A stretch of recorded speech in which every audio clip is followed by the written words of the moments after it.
buli kimu kiba kivuddewo kati ye omubaka n'atugamba sallallahu alaihi wasallam nti emirimu gyo gyonna giggalwawo amakulu fayiro ye neggalwawo illa min thalath okujjako mu bintu bisatu ekyo njagadde nkibajjukize lwaki tulina abaana tuli bazadde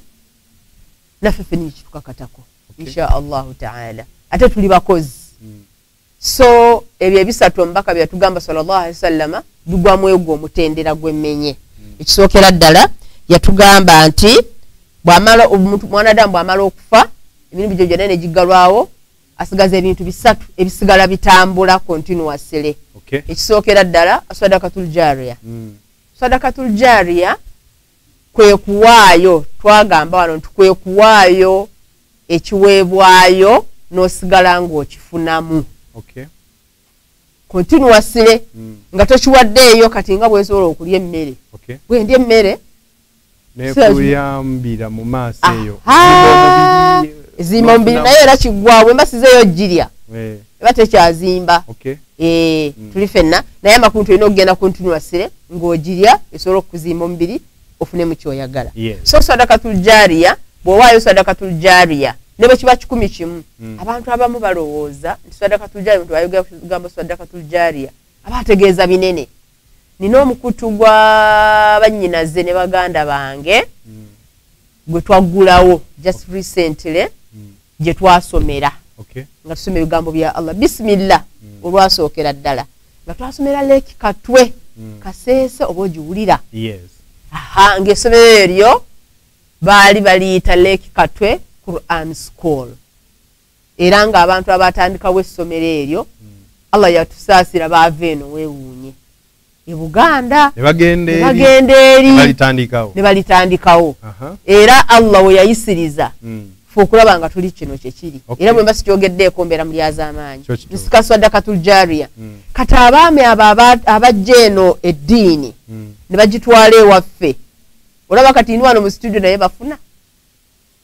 bifenna sadakatul jariya bafuna bagenda nga abasaaga ne bakolera obusiraamu nga tebekkaanya nga baagala wallahi ne bajjamu omulembe era bamashekhe bangi bamashekhati bangi bamahaji bangi nga bayimiridde okusomesa ogamba eno product ya Haji Kaya omwami yali Haji Kaya yali omukulu mu bo marhum al-Haji Kaya nga bamuzaala Butambalaawo so kati naffe tulina okukola ekyo sadakatul jariya tuleme nga tulekawo omukulu tuli fenna oleme kufa buli kife kati abaami abo bataata baffe abalungi basigala bafuna lwaki eyali sadakatul jariya offe tewaliyo masigidi nga wamu nekyo nze gye banzaala bajjajja gye bazaaliddwa ne bajjajja ne bajjajja naye babasalirangawa era nagambye ekitange bwe nabanzizeeyo njamubuuza naye ddala mwasalirangawa nga bano abantu tebanaba kujja kikyentegeeza mu bino ebisatu abaami bano era bakyafunamu kisookera ddala sadakatul jariya kwe kuwaayo emaali babangayo 100 200 gutoloweza mu millions osobola okuba nga toze naye ng'olina 10 lwaki innamal a'malu binniyat ako gwe kuwekakasa nti keeko koolina gwe kateekeyo lwokuba kati ogwo omukutu gwe madenga gwe twaggulawo twetema ssente sadakatul jariya mitwalo 4 5 miliyoni mitwalo 7 kati bannaffe bagenda okulaba ne bagamba feno tuneetema ki ffe nga tetuzirina ne tuddayo ku bino tubagamba nedda betwanga tulina bakadde baffe betwaweerayo gweleeta 10 kyo binniya ndi mpaddeyo sadakatul jariya ogenda kusanga ku minzaani ffe tusobola okuba oliawo nga twawaddeyo birriya nga tugala kweraga tomanya naye ate gwe ow'ekikumi ng'okiteese ku nniyayo Allah naakola ki nakikusikiza kitegeeza ajati kitegeeza kyengezaako otegeeramu ekyo nti wenkwata akakadde kamu naye nga nkawaddeyo njagala abaliwo bandabe tofunamu oli nakwata enusoga 10 oba 2 naziwaayo afunamu nnyo okusinga oli awaddeyo okwagala nnyo era kijja kuba kibi nnyo okutuuka mu maaso ga Allah ng'abantu bawaayo lwekyo nga tebawaddeyo ikhlaasu lillah kibi nnyo ate nga bangi lwaki ffe gye tuwangaalira tubalaba bagamba naye muweeyo ku lw'obusiraamu n'aleeta akeetaano ng'akakutte bw'ati bane ezizino muzinone ayagala ensi yonna ekole ki naye nga wamu n'ekyo omubaka yatugamba sallallahu alaihi wasallam obanga owaayo weesaayo ddyo nga kono takoze eki tategedde tuli fenna so mbakubiriza nti gwe tolindirira kuweza bingi teeka niya yo nti ekyo 10 kyennina lwaki kamukamu gwe muganda bw'owaayo 10 ne luno waayo 10 n'omulala n'awaayo 10 ne bagula eddirisa ne baliteeka mu masijidi sadakatul jariya oba omaze ne bateekamu olugi sadakatul jariya oba omaze wane bagula akamooli aka ku 10 kyo wallahi oba omaze okuteekawo sadakatul jariya otya buli asalira mu masijidi omwo oba ofunako buli mwana asomera mu ssomero eri wateekako ettafaali osigala ofunako tuli fenna oiza ng'osimbye omuti ogw'ekibala gweddira omuti gwe ogw'ekibala ali eyo gusimbe mu lujjaalu oba ku kkubo buli agenda okulya ku kibala ekyo osigala ofuna eyo sadakatul jariya lwaki ekulukuta continuously esigala ekola ki etambula nga wamu n'ekyo gwafa dda wano wenyini nti wemba maze okuwulira ky'osomeseza olunaku olwaleero tiwowaayo akasente nga wakawaayo mu kweraga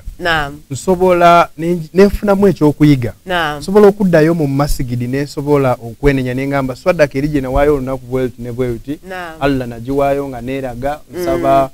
nkijjewo kirina engeri gyesobola okuva Allah waffe ow'ekitiibwa bwe yali assa amateeka ge ibaada ze zonna n'ekyo kyalimu era omubaka sallallahu alayhi wa sallam n'ateerawo baabu tawuba omulyango gw'okwenenya mugazi tagugalanga kati gwe weenenye bw'omala okutegeera ate n'oyo omusobi omulungi era omubaka yakyogera sallallahu alayhi wa sallam nti kuli ibn adamu khatta buli mwana adamu abeera musobya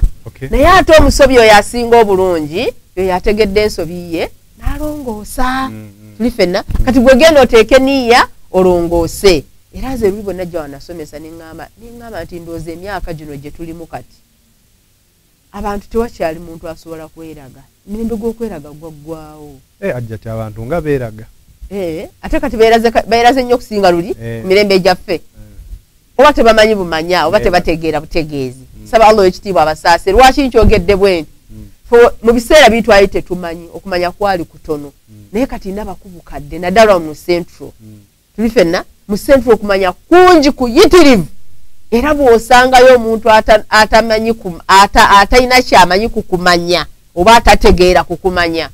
oyo muwaddu weegamba nti inna lillahi wa inna ilaihi raji'un lwaki tulina chances nyingi kati tuli eyo tuli wano babiri mu studio naye bali bali ku YouTube batulaba basoma yo daawo okola tuli fenna kikaliko wagambye nti nze siina budde naye nkoze nti okunoonya okumanya tekitegeeza kutuula butuuzi awo nti oli mu darusu kati ali ku YouTube waawe saawe anoonya kumanya waliwo nayagala okunoonya okumanya naye nga ebintu bye twogerako mu myaka gye walayi tabitegeera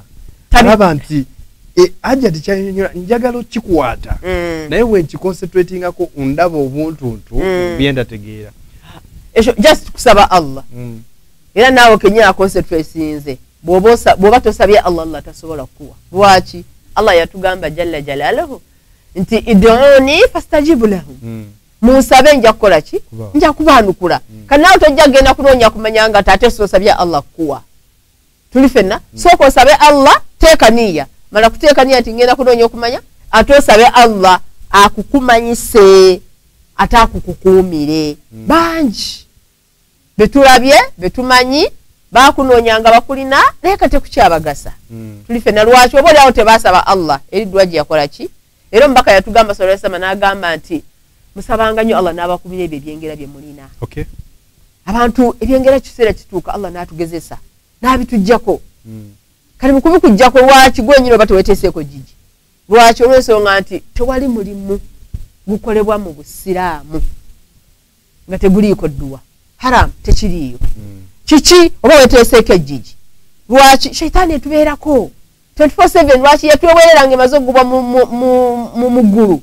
negamba nja bava mu maaso mbave emabega mbave ku kkono mbave ku ddyo nsobole okufuna abengenda nabo wa mu muliro so kati gwe buli lwoteete edduwa eno oba ogiwadde ejjigi terina weekuyita nga Allah akuwa okumanya kuno ng'okukolerako ng'okutegeera ate ng'okuyigiriza ne munno kati bw'oba okoze ensobi weenenye eri Allah tuli fenna obadde wewaayo lwakweraga weenenye eri Allah byonna Allah yabikola ki talina kyalemwa talina kyagenda kukola ki kyagenda kulema byonna byonna inshallah ajja kuba bikumalira inshallah ta'ala. Kati bwe tugenda maaso ku mirimu gyaffe esatu gye tugambye nti omubaka sallallahu alayhi wasallam yatugamba nti omuntu bw'amala okufa ng'avudde ku duniya kuno asagaza emirimu esatu. Tugambe sadakatul jariya ekisooka, ekyokubiri alwaladu saleh omwana omulongoofu. Omwana omulongoofu yaliwa mwana olongo ate ajja tuwemba nga nze nali muwanzikiriza ndala nensiramuka nenfuna capacity esobola okujja mu kamera nange nensomesa bazadde bange bo tebabiriko nnyo ebyokubeera abasiraamu naye mukama katonda of course nasobola okulabika nti yabajjulula mu nsi nze okusomesa kwange eddiini lye tumanyi nti eddiini etuufu omuntu yenna yina lyalina obeera nalyo oli taata eyafa alina empeera zanfunako naye nga yafa nga simukkiriza nga takkiriza musiraamu talina kyafunako. Lwaki? Olw'ensonga nti omubaka yatugamba sallallahu alaihi wasallama alhalali bayin walharamu bayin. Kati nekisookera ddala Allah ye yamufuula kiri si ye nga ye. Lwaki kyentegeeza Allah ye mulungamya. Kati waba yafiira mu mbeera eri gwe kino kyokola kikyo ye takifunako. Lwaki teyali musiraamu. Era nga bwe batugamba nti bw'omuntu oyo bw'aba afudde muzaddewo tosobola musomera dduwa. Lwaki? Teyali musiraamu. Musiraamu aba ku musiraamu munne. Kyova olaba nga era yatugamba mu Qur'ani ati almuslim akhul muslim, tomusiraamu muganda wa musiraamu. Amakulu nti kalinga kalandira kagenda kalanda. Kati mukadde oyo asobola okufunamu ng'abadde akyali ku nsi atya. Olabye muwala wa John gyali asomesa ku YouTube. Mukama amwongere tulifena kisigala kuno naye ate bw'amala okufa afunamu byakunsi naye ku akhira talina kyafunamu. Lwaki? yafa nga si mulungamu. Naam. Kati omulundi gwaffe ogwokusatu gwe tusembyayo kwe okumanya kw'owanoonya nga tokunoonyeza ku lwa kunoonya bitiibwa, nga tokunoonyeza ku lwa kweraga, tokunoonyeza ku lwa kabandabe kabansiime nange ngende mu studio kati nga bwendi wano bandabe nti nange ngeze mu byuma bya Dawa TV n'osigala ng'okufunamu. Kutya kati nze bakadde bange abansomesa bali benkugambye Haji Kaya product, nze njiyita Haji Kaya product. Omulimu ogwo gwe yanteekamu teyakukola birriya, yakola ikhlasu lillah. Kati ndi wano era afunamu. Buli kyensomesa wallahi asigala afuna. Tuli fenna kati ate ne mukadde wange yansomesa olw'okubeera saasomera yengayo bwereere era ye yantwalayo naye gyali afuna. Ogiraba lwaki? Tebaagutandikawo lwakweraga, baaguteekawo nga baagala basasule empeera mu maaso ga Allah jalla jalaalu. Lwaki? Talabul ilm faridatan ala kulli muslim. Okunoonya okumanya kukakata ku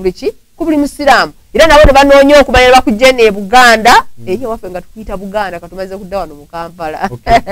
Ne bakutwala ewaffe Kaseese gye zitakula zidda mu maaso. Tuli fenna ne batusomesa era essomero eryo likyaliwo ligenda mu maaso biidhini rahman. Era ennaku nga 22 tugenda kuteekawo omusingi yatwaga tulisitule lidde buto yadde obusiraamu bukyalimu naye nga bw'omanya embeera kati kati ffe twekozeemu omulimu lekatwe Quran School. Twakozeemu ekibiina nga bwe mugambye twakimye lekatwe Quran School Obis and OGs. Kati nga 22 omwezi ogwa Desemba tugenda Kaseese tuteekewo omukululo gw'abakadde baffe gwe baalekawo. Okwekyo kyenkugamba kyali kya 60s naye nesaaleero wallahi kikyaliwo. Kati ffe ne bwe twatula ne tugamba ye bali bwe baba basobola okukikola ffe baani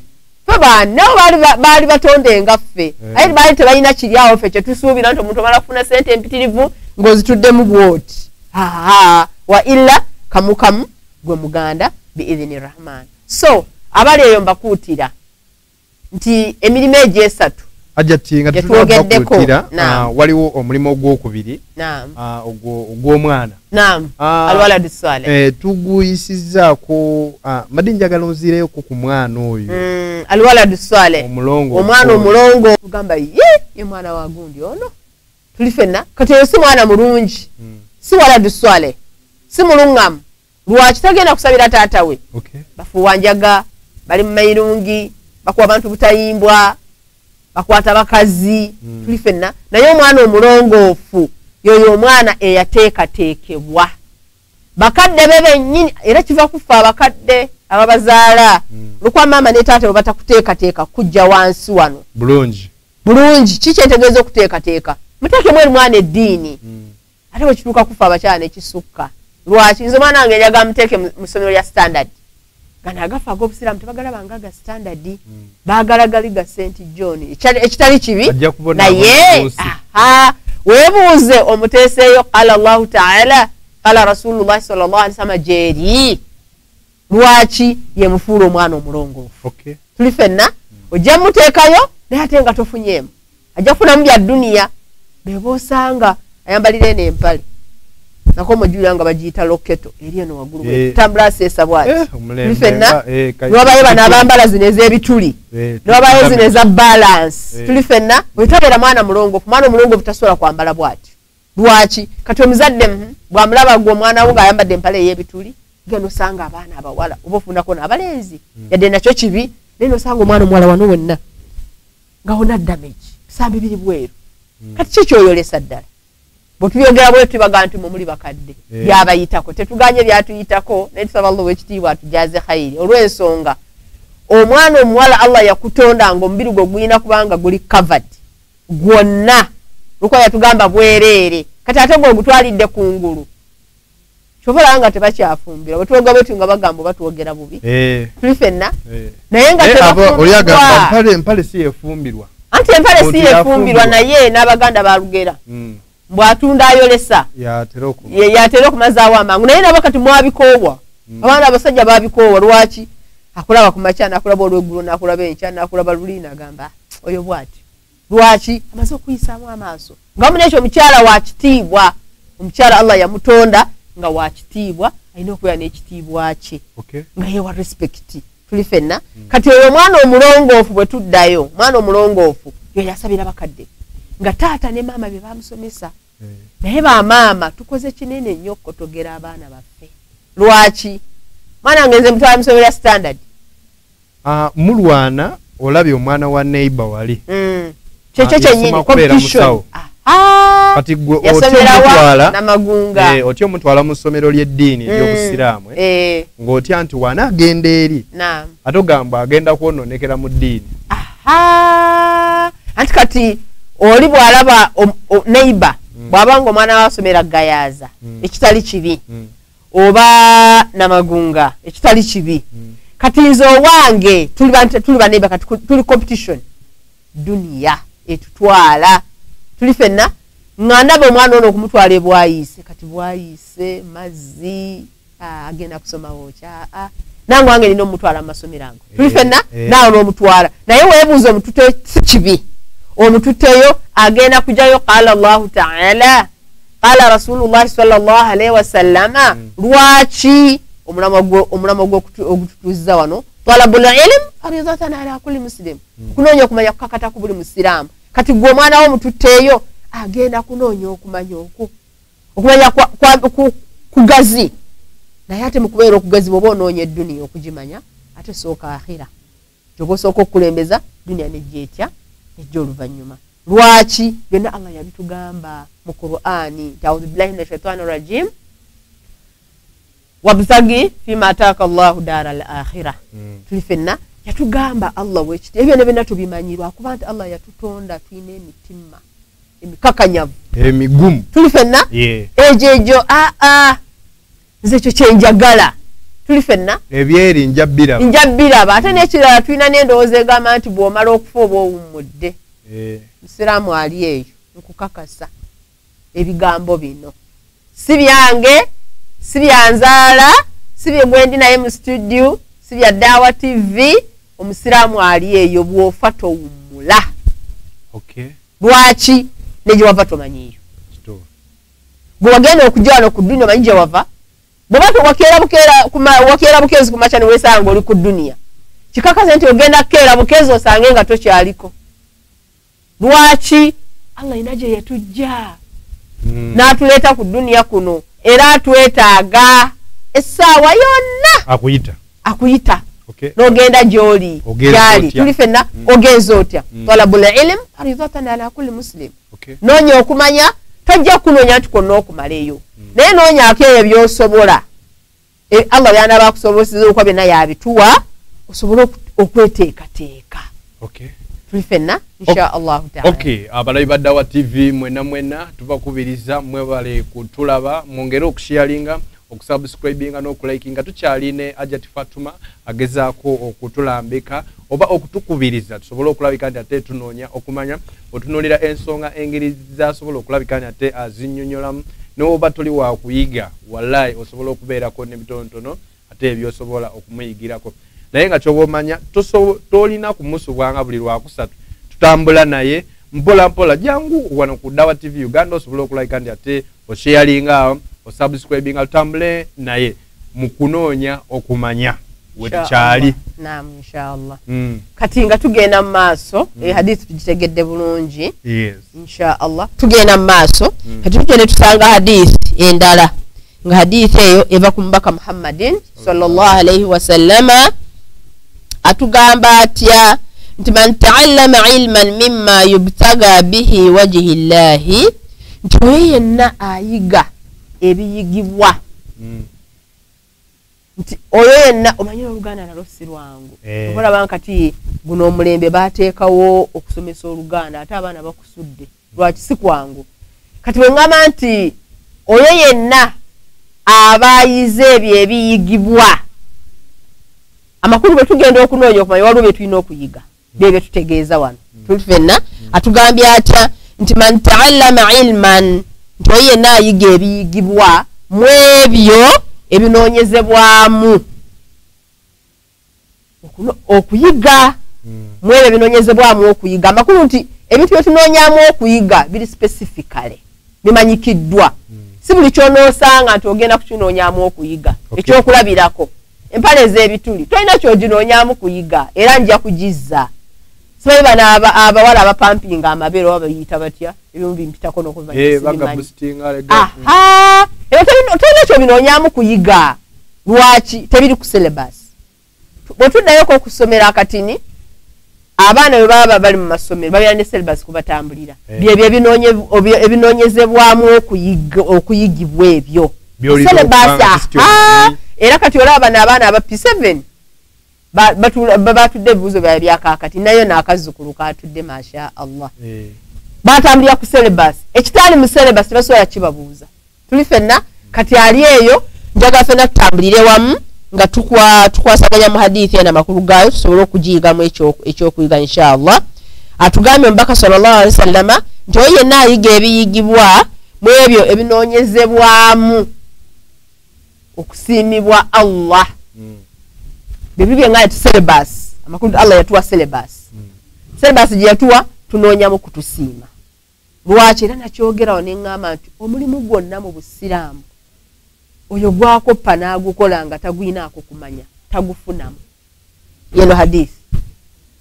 noonya okumanya mu ebyo ebiyigibwamu okunoonya okumanya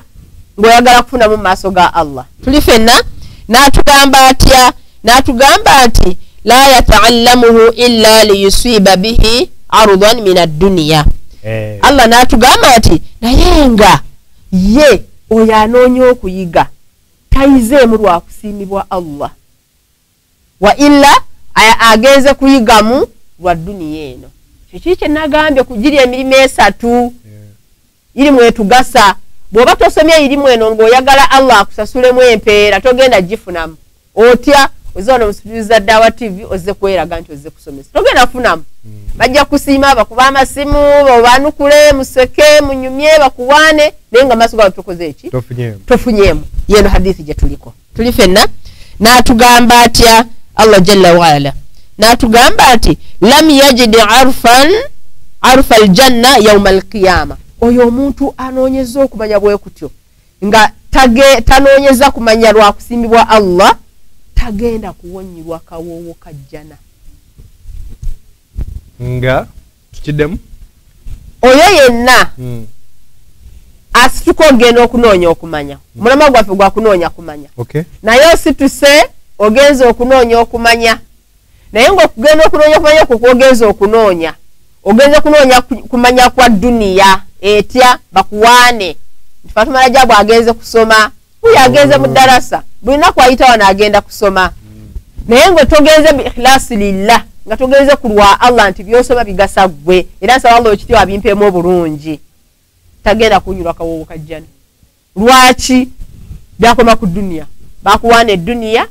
ne biggwa ewa Allah oli empty toyinaayo. Wano wennyini nfunamu empeera nganze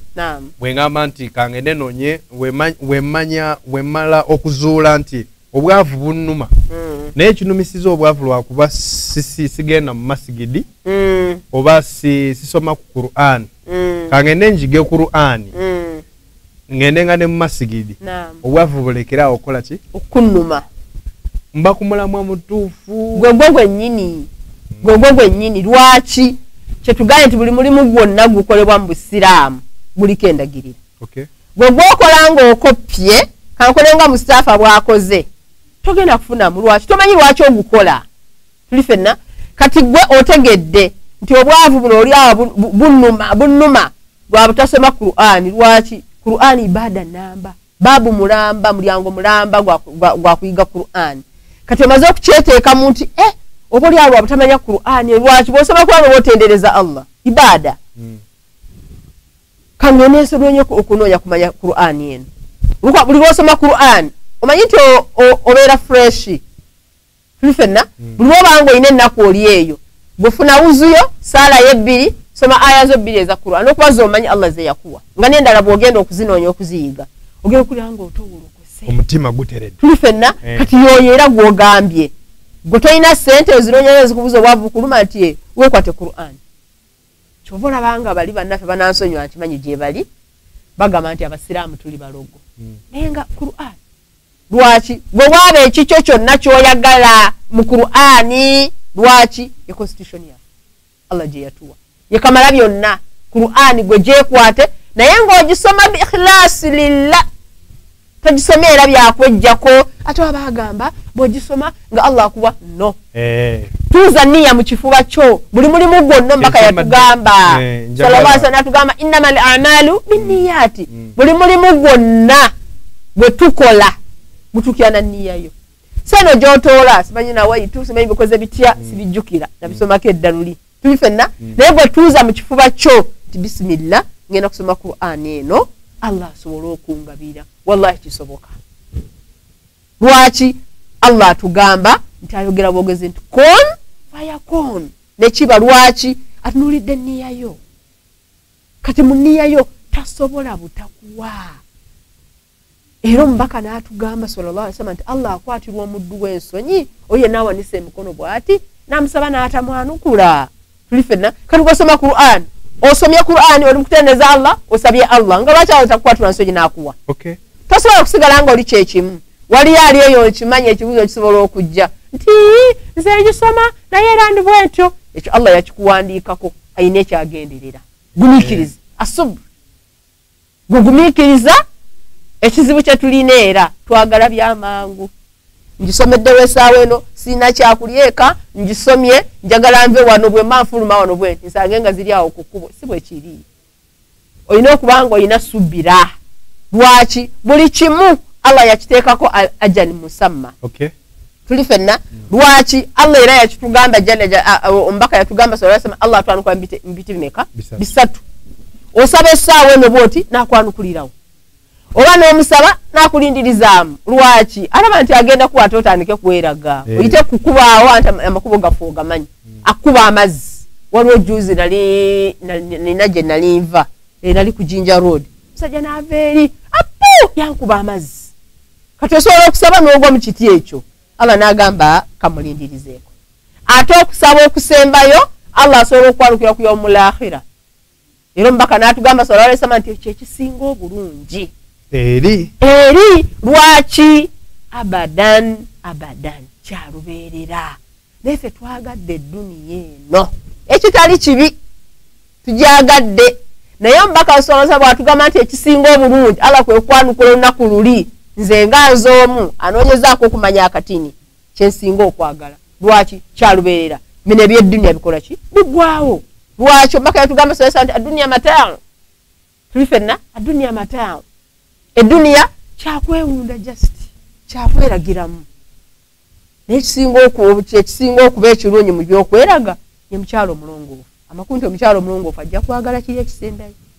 kyekiruddawe ekyokwanukira mu kiti ekyokusatu nti saba Allah akuwa watakuwadde ku dunya bw'aba akulindiriza era n'atakuwa manya nti ku nkomerero gyekiri lwaki tetwerabira niya bannanga abali eyo niya kigambo kikulu lwokwa mirimu mingi tugikola naye nga tetulina niya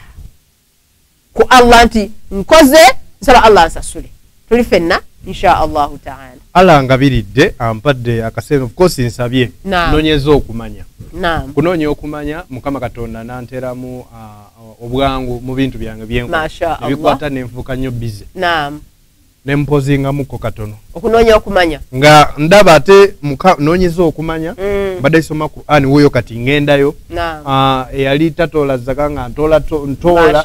naye kati Allah nangabirira mbabbize emirimu gyafuuka emirimu eri speed gye nagenderanko mu masjid esiseemu olw'okukola nnyo esiseemu olw'okuba nti Allah yansituddeko keerinnya abantu abo anti kati ebyo byonna omwana Adamu asigala mwana Adamu Allah ogenda okututuuma nti al-insan abantu ekigambo ekyo okukitutuuma ffe abantu yakijja mu kigambo al-insiya okwerabira abantu tuli beerabize mu kwerabira okwo twerabira nnyo gye tuvudde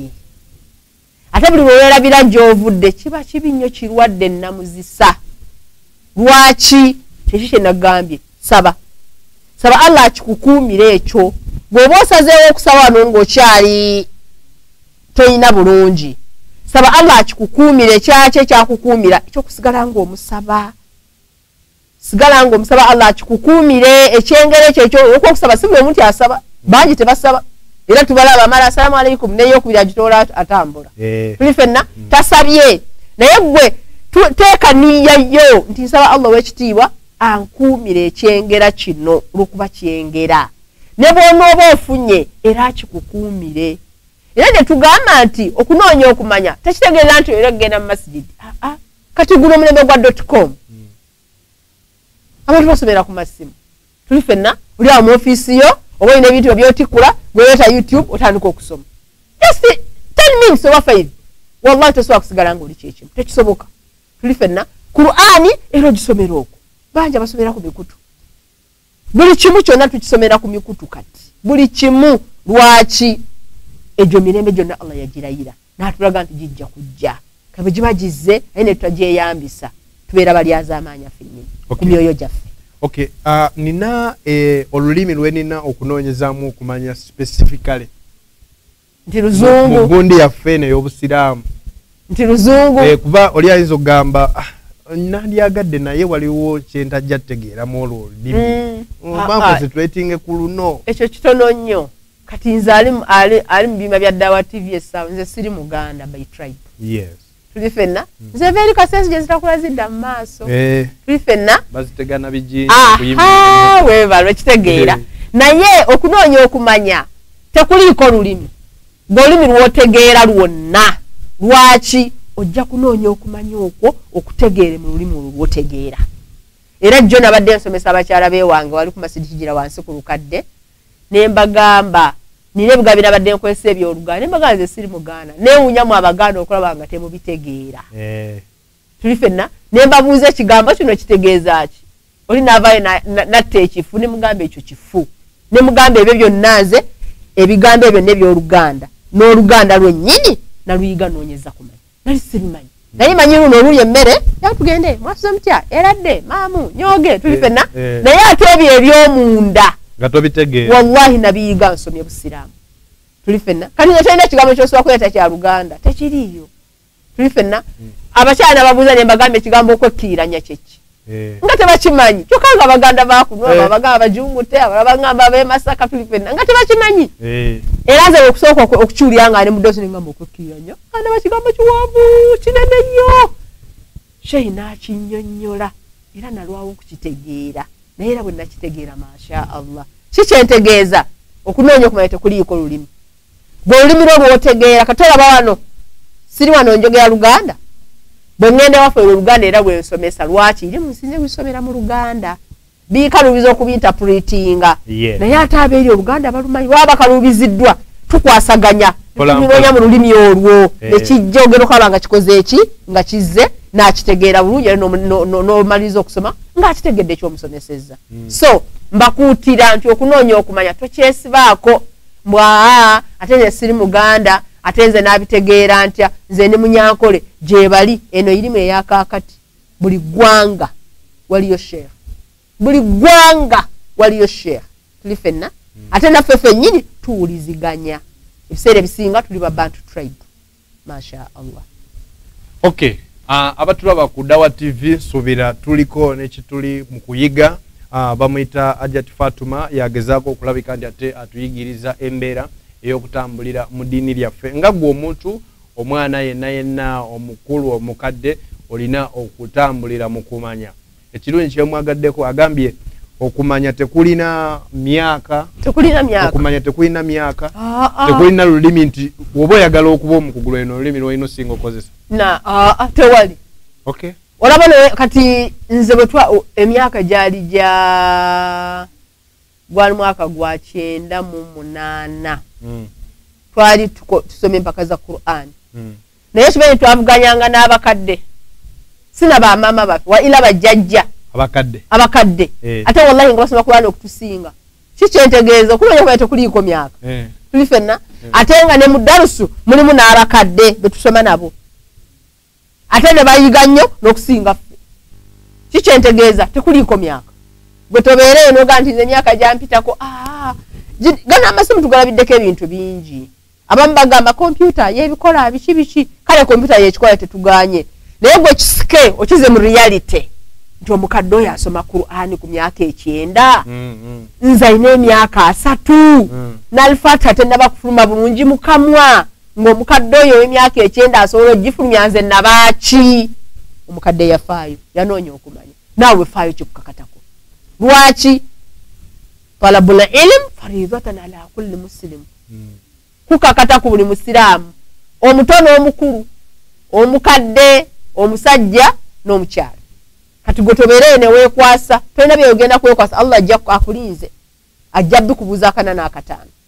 kiri ekibuuzo nkibuulizza bali abaga nandyagadde naye Oluwarabu luzibu ate kati osome mu Luwarabu ffenna twaye tetulumanyi Oluwarabu era tetulumanyi kuba abamu bakkiriza nti bwe bate baakuba ku kibooko mu P1 mu nasale tosobola kuyiga Qur'an kituufu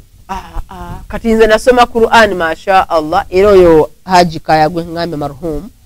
nze saakubwako muggo gwa ddiini era nkyebaliza Allah masha Allah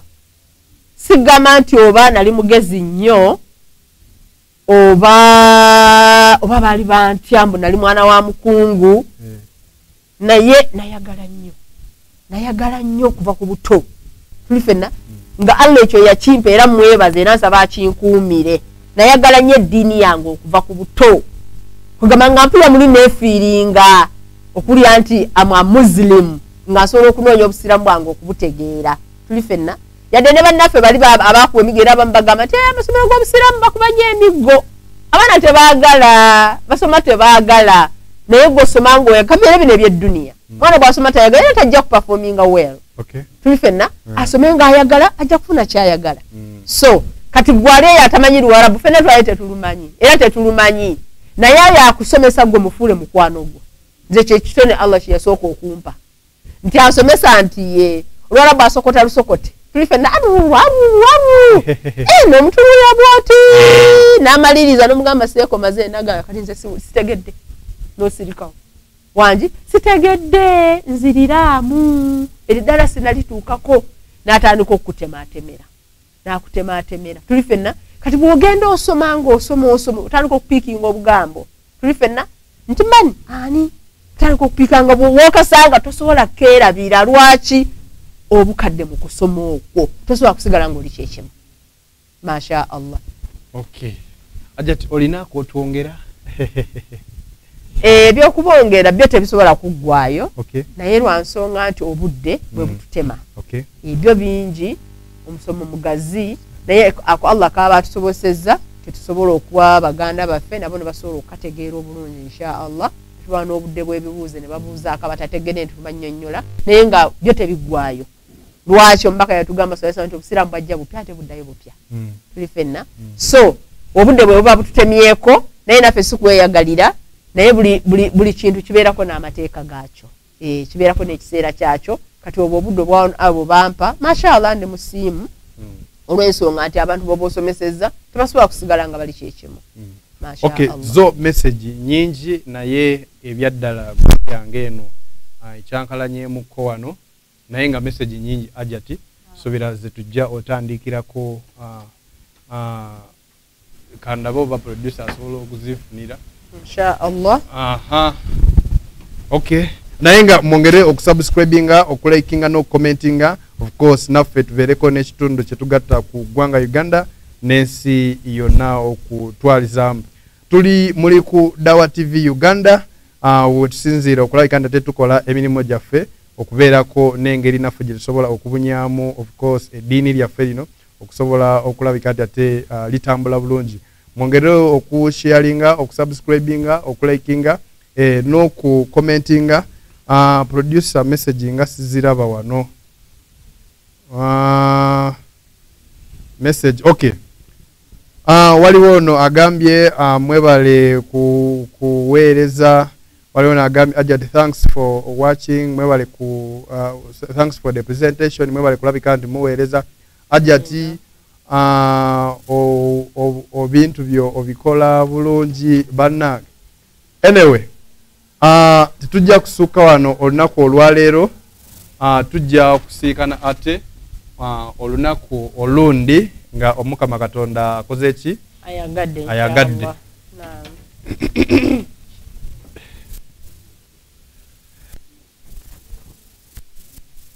waliwo atwebaziza barakala fikum atwebaziza bwebaza waliwo agambye atya waliwo bw'oba oyagala omwana alina eddiini bwenfa nakola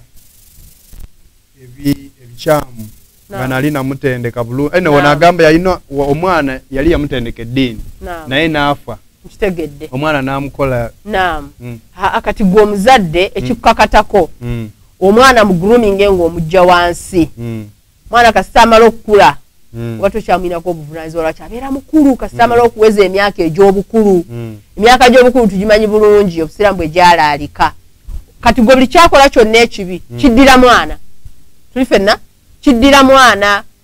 oba ssemuntu oba bbye ne bamutebako omutwe tebabivunaana muzadde lwaki ye omuzadde yamujja wansi nga amugurumingidde mu ekyo kati ebikyamu biba bibye nga ye omwana maama tebimukwata abasinga ano babadde mu kutwebaza Hajjati basiima busiimi bye tukola naye kambasoge Shanta Asha webale kubeerako Nordini Mwanje abaddeko Nordini Mwanje New Uganda naye atuweereza message n'agamba mwebale kuweereza tweyanziza mmwe mwenna abasobodde okulabika nti ate mutulaba olunaku olwaleero mwongere okusubscribinga okusharinga n'okucommentinga ku Dawa TV Uganda naffe of course tubeereko n'ekitundu kyetugatta ku nsi yaffe naye nga mbakubiriza nti olunaku lwakusatu tubeera ne Hajjati Fatuma nga atuleetera topics ez'enjawulo okusomesa abakyala abaana embeera yonna Hajjati asobola okulabika nti ate atambulirayo abeereko netofayi naye eri asobola okugatta ku ggwanga nga ajjukira biri kuba naawe olina omuntu eyantandikawo kati nokkiriza nti okusomesa kintu kikulu nnyo yeri iri mujenga mu mirimu esatu irimu eyeegasa neme okugisoma ate ogituulire olina okugisoma ate n'ogisomesa ne banno ne bagiganyulwamu naamu inshaallah nze Medimenta bwentyo bwe mbadde olunaku olwa